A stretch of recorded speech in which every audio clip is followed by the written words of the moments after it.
The reason I started the Sage Business School was to really fuse together the three critical elements of business success, and that is tactics, strategy, and more importantly, mindset. In fact, mindset is so critical, we spend the entire first day on it.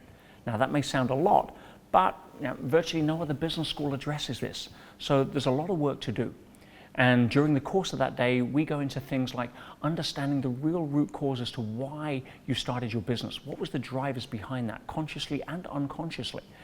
Are you just chasing a rabbit that you can never catch because you're searching desperately for the rabbit of fulfillment by running on the track of achievement, not understanding that the two will never meet?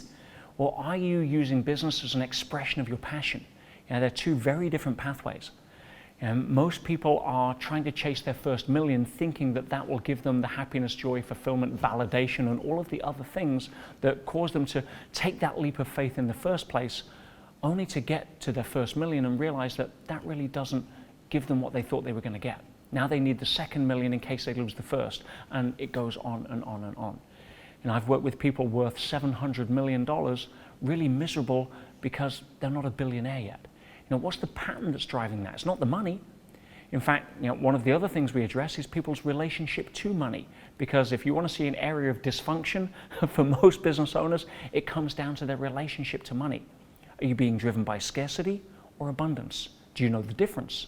What are the patterns that are running from your childhood, from the first 7 years where we have very little memories, but so much unconscious download? Most children, and people don't understand this, don't even have access to conscious brainwave patterns until the age of 8 or 9. What does that mean?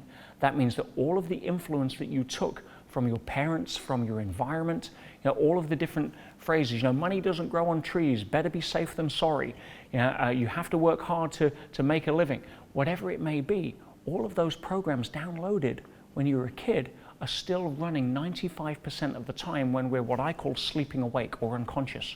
How do you address that? You go to business school and learn different techniques, but the person that's applying them is unconscious 95% of the time. We know that because you're driving down the highway, the freeway, or the motorway, and guess what? You don't know what just happened for the last 2 miles. We're doing it unconsciously through habit.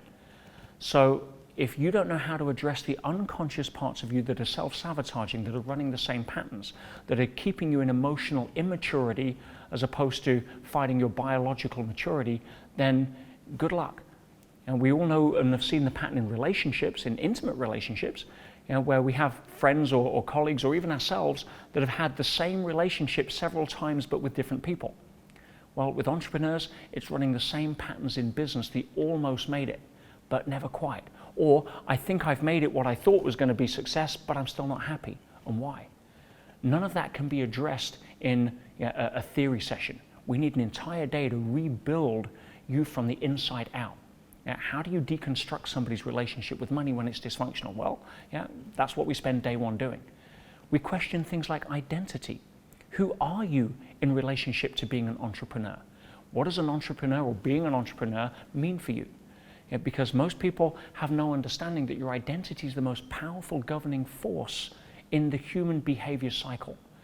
You take a vegetarian, for example. The reason they don't eat meat is not because they have different teeth. It's because their identity is, I am a vegetarian. Are you an entrepreneur, or are you trying to be an entrepreneur? If you're trying to be an entrepreneur, if you're trying to be successful, by definition you never will be, because it's always something that you're not right now. And therefore you'll make decisions from a different psyche, a different part of your sense of self, rather than, again, it's passionately giving your gift to your clients, your customers, and therefore building a business based upon a solid foundation rather than something you're trying to make right.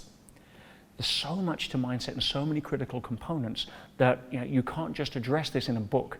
You can learn everything vicariously, but I don't want to get on board an airplane with a pilot that's only learned how to fly from books. That's not going to get me on board, and neither should it you. You can go and learn and read books on psychology and mindset, but nothing will prepare you for what we take you through as an experience on day one, which is why the people that walk out of day one at the end are not the same people who walk in. That is the fundamental difference of how to be able to reinvent yourself as an entrepreneur. And that's what we do on day one. Well, what's something you can do right now that could actually make a difference to help prepare you for a personal transformation? One of the easiest things is to ask yourself better questions. Why? Because questions direct the focus of the mind and the focus of the brain. It's really what harnesses the energy that you're putting into whatever it is that you're focusing on. So ask better questions. Questions such as, where do my current beliefs around money come from? What do I believe around money? What do I really feel about success, and am I ready for it? Now that may sound a silly question, but a lot of entrepreneurs self-sabotage because they're just not ready for success. And that could be that they grew up in an environment where they feel that if they were successful, it would disassociate them from the people that they care about most, or their friends or family. Or their parents had a particular work ethic that saw entrepreneurs in a negative light. Ask better questions. What am I when I look in the mirror? Who do I see? Do I see somebody who's successful or somebody who's trying? Do I see somebody who's still trying to prove himself or herself to the world? When was the last time you took 10 minutes to even ask these questions or sit with the answers and be honest about them? What are some of the better questions you could come up with, knowing that the patterns that you've ran historically are staring you in the face? Rather than distract ourselves and really then get caught up in being busy in the business. Remember, mindset is everything. Get this right, ask better questions, and everything starts to change. So take the time right now and just sit with these questions and see what comes up. Rewind this video, watch it again, because each time you're going to get something new from it. Now, of course, if you just want to come to the business school and go through day one, we'll handle all of this for you. And if you found this useful and you'd like to know a little more about the business school and even get 25% off as a thank you for watching the video, click the button below. It'd be an absolute pleasure to be able to take you on that journey together.